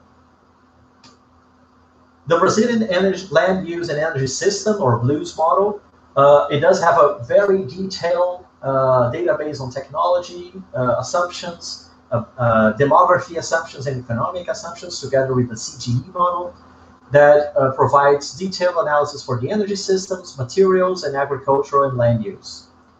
This provides results such as energy use, GHG emissions, petrochemical demands, agricultural demands, and water demands. It is a bottom-up model. This is a terminology for those who are not familiar, which is a mixed integer programming model. These are the marine fuel options that we have implemented in BLUES. These are fossil options. There are conventional options that are already available in the model. So we have the possibility of fossil bunker from ethane oligomerization, refining processes, and natural gas for methanol and liquefied natural gas. Those are fossil options. And we have added those zero emission fuels options that we have mentioned. So Fischer-Tropsch synthesis, Fischer-Tropsch liquids from BTL or oligomerization process, biomethanol, straight and hydrotreated vegetable oil, and hydrogen-based fuels. In terms of ship fleet options, we have a more simplified approach than the previous one presented by Pedro, my counterpart. He had 72 types of ships in 6 categories. You only have 5 categories of oil of ship options, each one with their specific parameters, technical and economical parameters in it. And we developed 3 motorization options in 10 operation modes. So we have conventional diesel engines, dual fuel engines, and fuel cell ships, each one related to a different fuel that can be used. So we have also included energy efficiency measures over time. We have developed 6 scenarios in total, a high demand and a low demand. So what is the expected outcome of trade from Brazil? This relates to high demand and low demand. And we have done 3 climate scenarios. An IMO target, which was related to 50% reduction of CO2 emissions. The more broad presentation, which is 50% of GHG emissions, not only CO2, and a scenario in which Brazil is aligned with a below 2-degree world, and we still need to maintain the IMO target. Just a brief overview of the results related to marine fuel consumption. When considering only CO2 emissions, liquefied natural gas, fossil liquefied natural gas, is chosen as a lowest cost option together with vegetable oil. When accounting for all GHG emissions, LNG is not selected anymore due to the methane emissions. So LNG may be an option, but if you're worried about GHG emissions, not only CO2, then it lacks a bit in terms of comparison.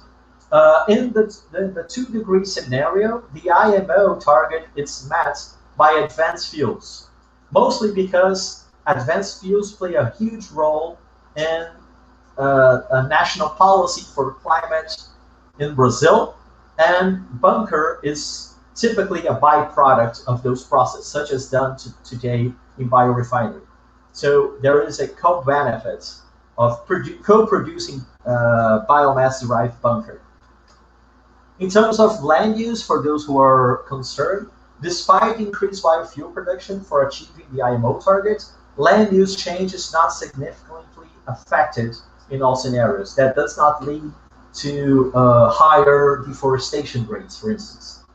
And in the 2-degree scenario, it's actually consistent with land-based mitigations. So we actually reduce deforestation, increase reforestation. We have pasture recovery, intensification, and an increase of integrated systems. So the increase of biofuel is consistent with land use change. In terms of carbon emissions, Blues was able to achieve IMO targets with different fuel mixes for each scenario. The 2-degree scenario achieves net negative emissions by 2050. So on the left is national emissions. So this is emissions in Brazil, and this is emissions from international shipping from Brazil. Reducing marine emissions can have spillovers into national emissions. So in order to reduce IMO and IMO-related emissions, we may have to increase national emissions. So this was really fast. I apologize for that, but some takeaway messages. There are multiple opportunities to achieve IMO goals. Brazil has an advantage to produce low-emission alternative fuels because it has a history of producing biofuels and a lot of available agricultural area, opportunities for intensification, considerable potential for producing all biofuels that we have analyzed, and expressive reduction of GHG. However, they are not competitive without strong incentives or mandates. So they are still a higher cost than their fossil counterparts. The integrated modeling identified trade-offs and spillover emissions. In order to achieve the IMO goal, we may have to increase national emissions. That's not necessarily true for all scenarios that we have analyzed, but for some. Production of carbon neutral fuels need to be aligned with national low carbon strategies. It cannot be identified as an individual target or an individual policy. It must be integrated into national low carbon strategies. And takeaway message is that all alternative fuels need to be certified. We need to clearly identify the sources, the spillover effects, the life cycle analysis emissions, and in order to assure that this reduction of emissions in one sector does not affect all other sectors of the economy. Thank you, and sorry for the 2 minutes that I used extra. Thank you so much, Pedro, for this really nice presentation. New results. I will invite now all the other speakers to pick up a couple of questions from the audience. Okay, nice. So first, thank you very much for all your outstanding presentations. To a really productive session, I guess, and technical session.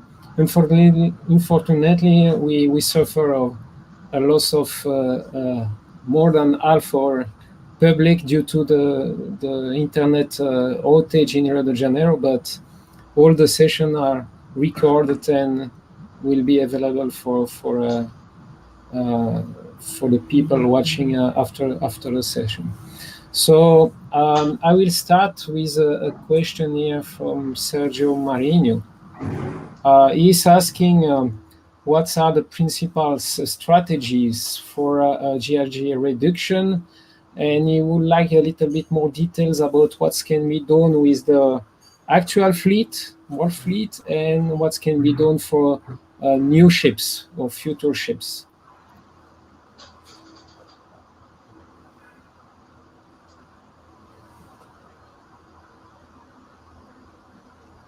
Nobody wants to answer this one.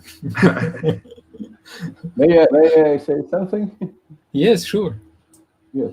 For the older ships constructed before 2013, they have, as was told, to wait for the indicator, the XI, the stringence of the XI, and can incorporate new technology on board to use another kind of fuel, and so to improve the operation mode of the ship or of the fleet. This is the ships constructed before 2013. For the new ships, they have to comply with the EEDI in the phase 1, 0, 1, and 2. We are now in phase 2 from January of 2020.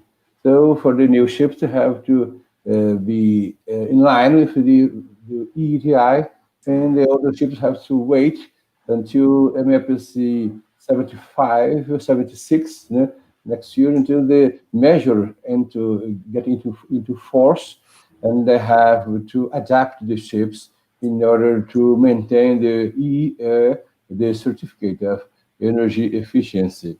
If the ship cannot adapt to the new stringency, they may lose this certificate, and nowadays it's a bad situation for a ship. So we are now waiting for the measures, but meanwhile, some new technology is already being used on board ships, older ships and new ships. This is information I'd like to give you. Thank you. Maybe just to complement what was just said, when we discussed last week I was about to say in London, but we weren't in London, we were virtual. So when we had the meeting last week and we discussed the new requirements on the EEXI, which is the so-called technical, let's say, carbon intensity approach, which was just mentioned by my colleague. One of the ways of achieving that, one of the principal ways of achieving that is by so-called engine power or shaft power limitation. So this, together with other technical measures that can be taken in terms of, for instance, propeller efficiency, bow efficiency, these are the main kind of technical measures that can be envisaged by existing ships in order to attain the EEXI reduction percentages.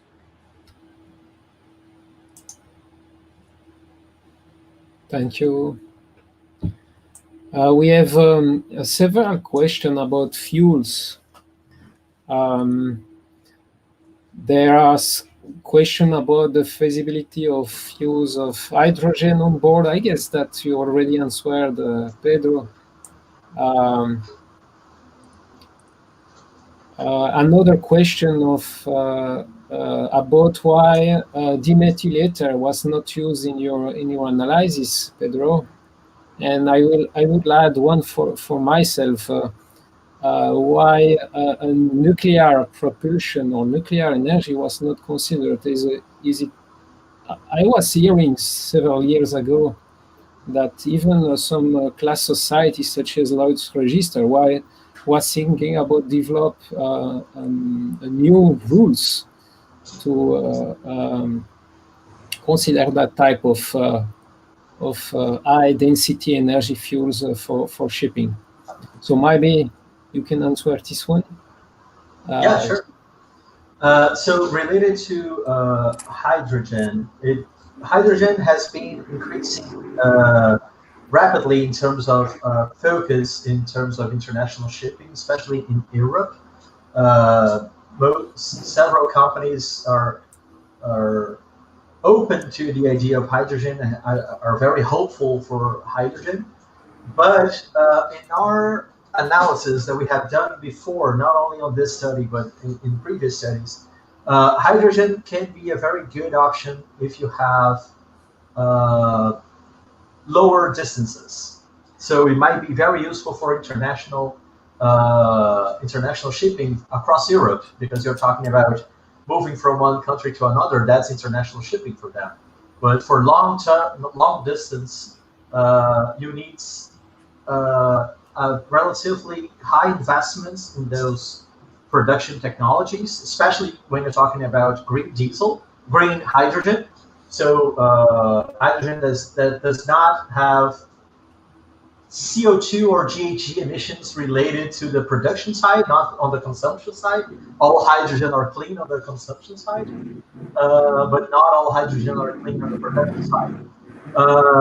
It can have the benefit of having a higher efficiency, especially when you consider using fuel cells. But it does have a low, as I mentioned, it does have a low energy density. It does have some severe safety issues that must be acknowledged.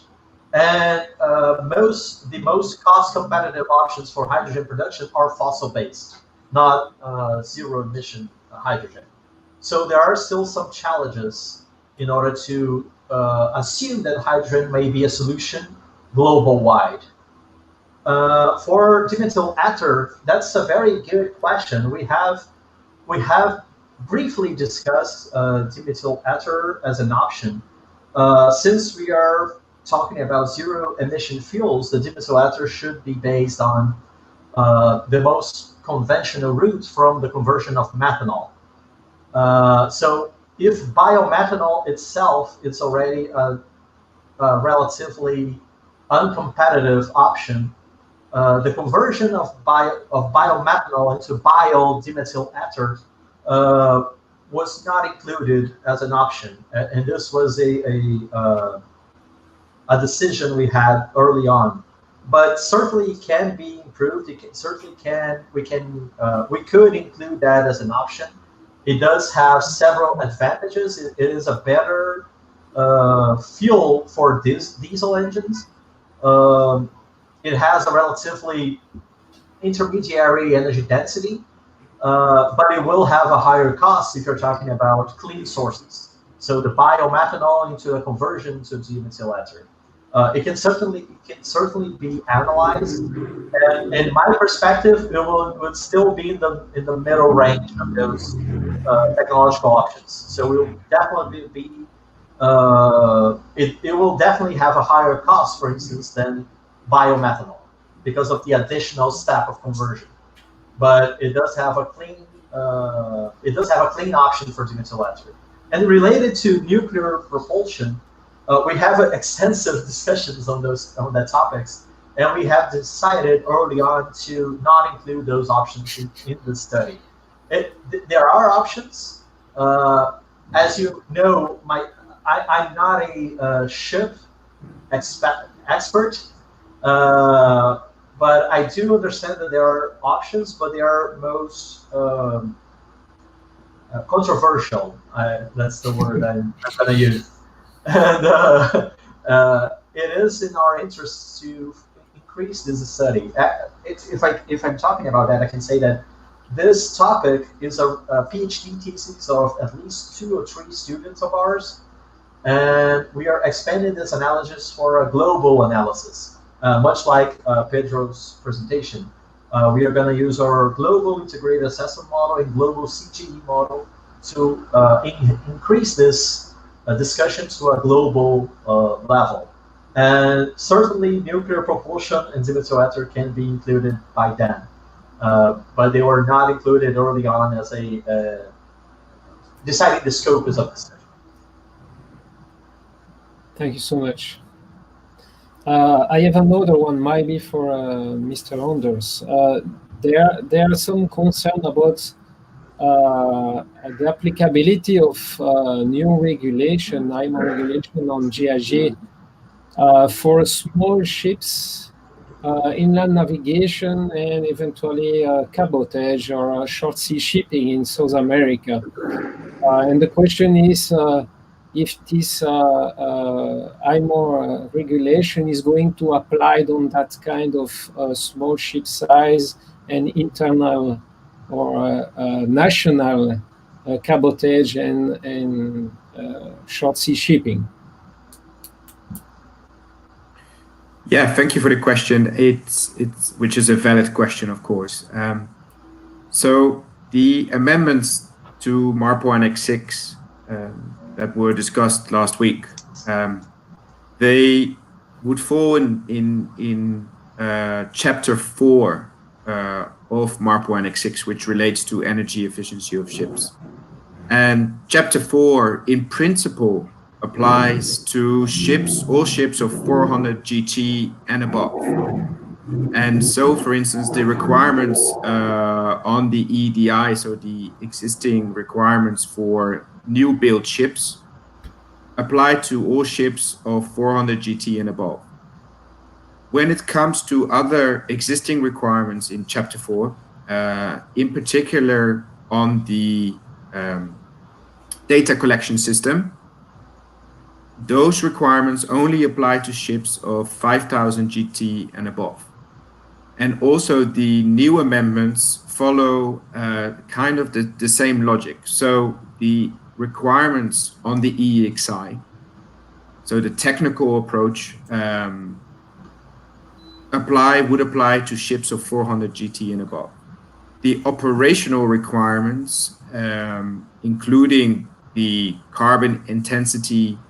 annual carbon intensity reduction, would only apply to ships of 5,000 GT and above. So the amendments follow very much the logic or the legal approach which already exists now in MARPO Annex 6.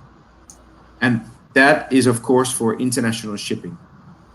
In addition, Chapter 4 of MARPO Annex 6 actually states that domestic shipping the requirements of that chapter do not apply to domestic shipping.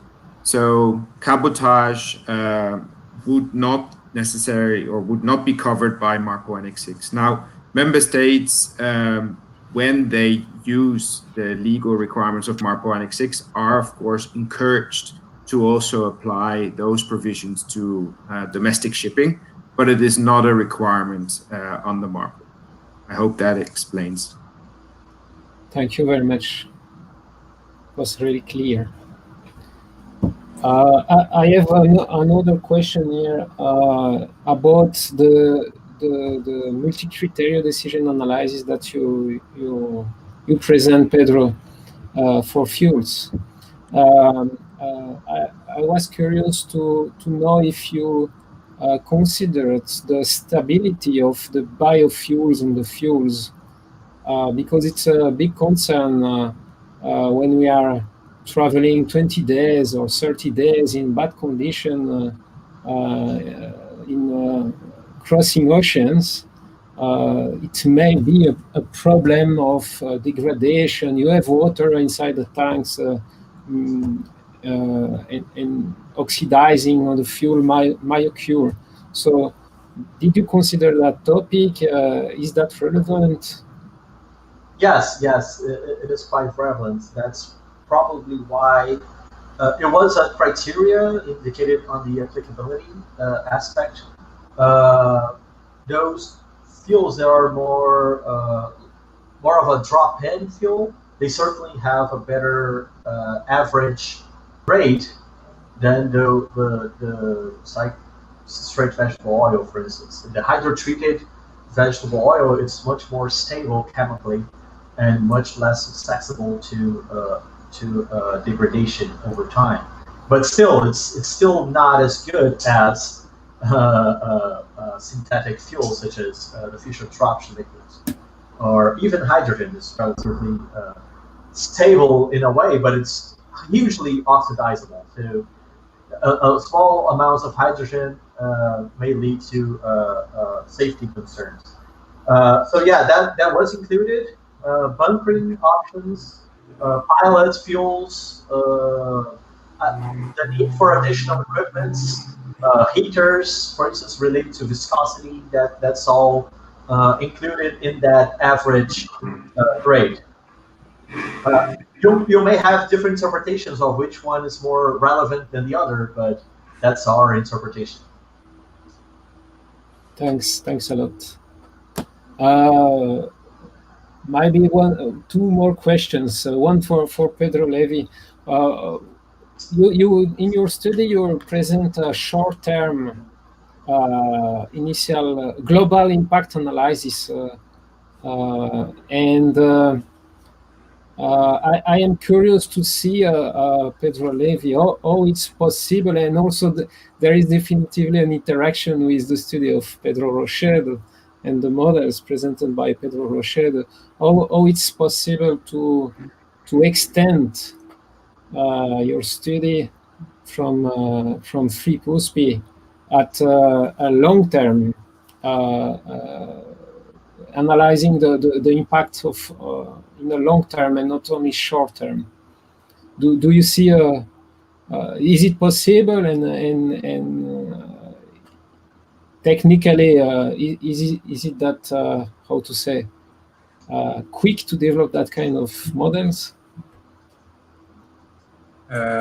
Okay, so, well, yes, I think it is possible. I think it is feasible. I think the problem is if it is credible. If I think the further away in time we forecast our predictions, the less statistically significant they become. And I was also actually reading a question that I think from Paulo that yes about that, and I think it's kind of the same answer.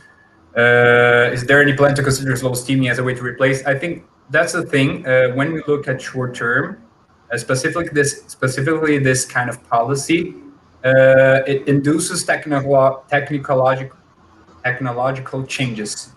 I think a very strong economical assumption is that individuals and companies and societies react to price. So ergo, the slow steaming can be interpreted as a typical Pigouvian tax. So, for example, when we don't want a society to smoke, for example, we tax cigarettes, and therefore people buy less.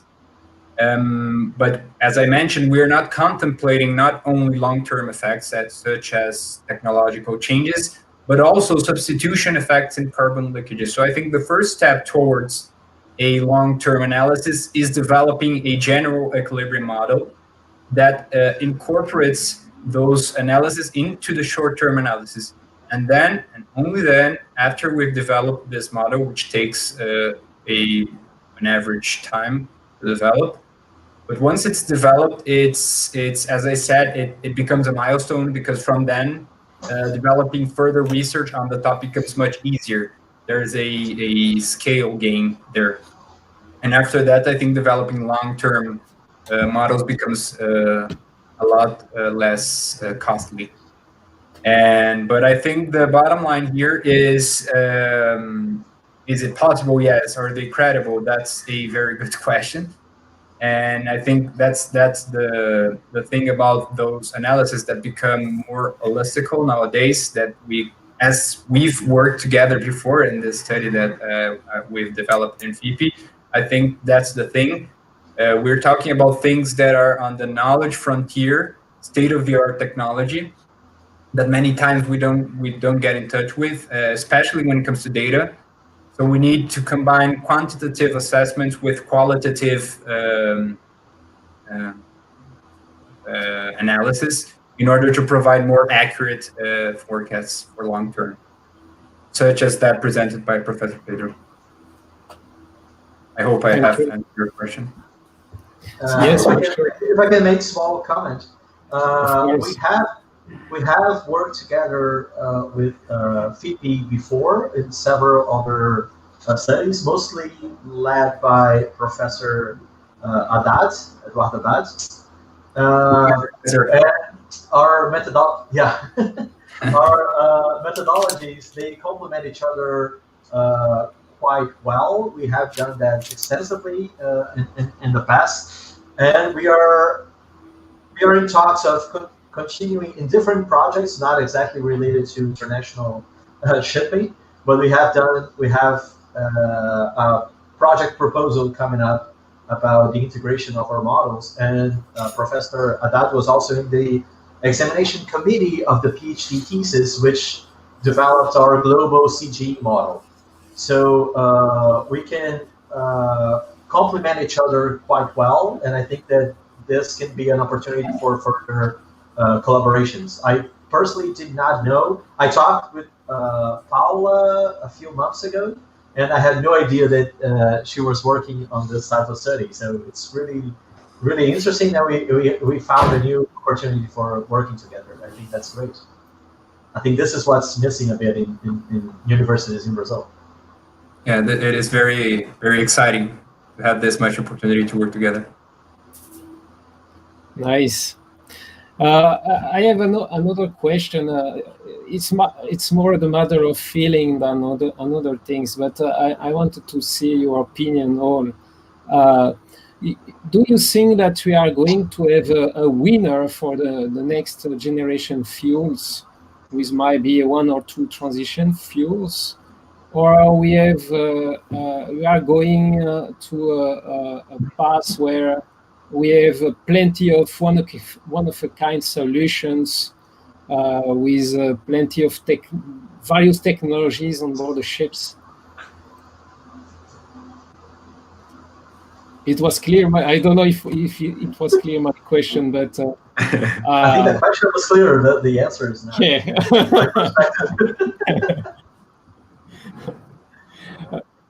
I think that if you allow me, it's indeed clear, but the answer is very difficult. What I do think is important, and I highlighted a couple of times in my presentation, is that I think there is an increasing expectation from the rest of the world on the shipping industry to really make a big transition towards reducing its carbon footprint. And so regardless of how the future fuel mix will look like, I think it is expected that it will be very much kind of renewable fuel. So when I think before there was a question about hydrogen, if it's going to be hydrogen, if it's going to ammonia, it would have to be renewable kind of generated options of those fuels. And the same applies to LNG, which would then, of course, not be any more gas, but there are other ways of producing a similar product in a renewable way.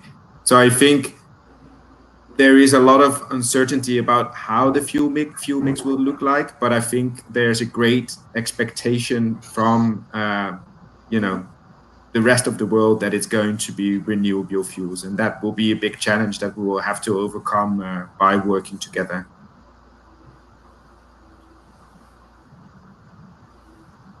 And I'd like to say something. We have this study about a few very interesting and very important studies about the fuels that are going to be maybe an alternative fuel, a transition fuel for the shipping. But besides all these characteristics of the fuel, today I think we have to think in a greater manner, have to look all the life cycle of the fuel. It's important when you fuel, it's important to adapt to the requirement of the solar and requirement of the motor. But also we have to look at the whole life cycle of the fuel when trying and adapting it on board. This, I think, may be a challenge also. Yeah, and if I can complement, I think life cycle is extremely important. And this is the research topic of a student of ours. Will there be a single solution or there will be a mix? And we have done the study for Brazil. The scenarios that I presented are the optimal solution for Brazil, but they have done single technology options. Very interesting results, but unfortunately you only see them when the paper is released. Our next step is to do this type of analysis globally, because we understand as well that different regions of the world must have different suitability for different fuels, and that can present a challenge itself for the industry. Is it better how can a ship get away with biofuel in Brazil and get to Europe and then be fueled with hydrogen? Is that feasible? How does that work? And that's the million-dollar questions. I think you're spot on. I don't think there is an easy answer at this point. There's a huge expectation of a single solution, a single technology, a winner technology. But ultimately, the solution must be made considering the life cycle assessment, the sustainability aspect of those fuels across all regions of the world, not what is best for Brazil or what is best for Europe. If it's done by that, we'll end up with a mix which may not be the ultimate solution. It might. I have no idea today what is the best solution. We are working towards trying to answer that in the long term, but it's not the ultimate solution. Yeah, of course, there is a challenge because we are speaking about international shipping. So we need also standardization. It's not possible, I guess, to imagine to put a bunker of biofuel in Brazil and then come back with another fuel to Brazil. I mean, this is another challenge that we have to study in the future. And I guess that we can stay here for hours, but I am here with one question, maybe for Mr. Anders. You mentioned in your presentation this initiative of the International Maritime Research and Development Board with that possibility to creation an international fund for research. What is the level today of this process, and do you think that how to say? Do you think that this kind of initiative is a good chance to be approved? And if yes, where the fund will be, and is the fund will be accessible for any countries, such as Brazil, to make some studies here?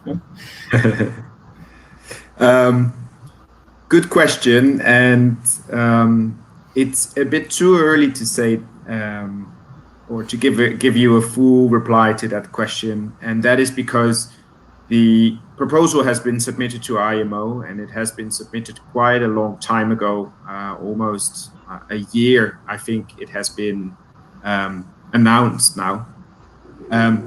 Because of COVID, we were not able to have a MEPC meeting earlier this year. And so the first time that this proposal will be considered will be during MEPC 75, which will take place in November. So we'll have to wait and see how member states, IMO member states, will receive the proposal. I think regardless of what will be the comments, I think we do see the proposal as a positive development. It's a proposal by the industry itself in order to put a levy on bunker fuels, which is quite innovative. So in that sense, I expect that delegations will generally welcome the proposal. Now, whether delegations would want to go beyond, meaning if they would want to have a higher level or a higher levy on the fuel, where the delegations want to see the funds being allocated to certain countries, this will need to wait until MEPC to have more clarity about that. Thank you so much for the answer. So I would like to thank you in my name and in the name of the Director Board of Sobena, your participation in this important session here. I am sorry for the small audience. I guess it's principally due to this outage of internet in Rio de Janeiro. But feel comfortable. We will have feedbacks in a couple of weeks after people watch the event on YouTube. So thanks you again, and I hope that we will have other opportunities to continue these interesting discussions. So thank you very much. See you. Thanks. Thank you. Thank you. Bye-bye. Bye-bye, everyone. Bye. Bye.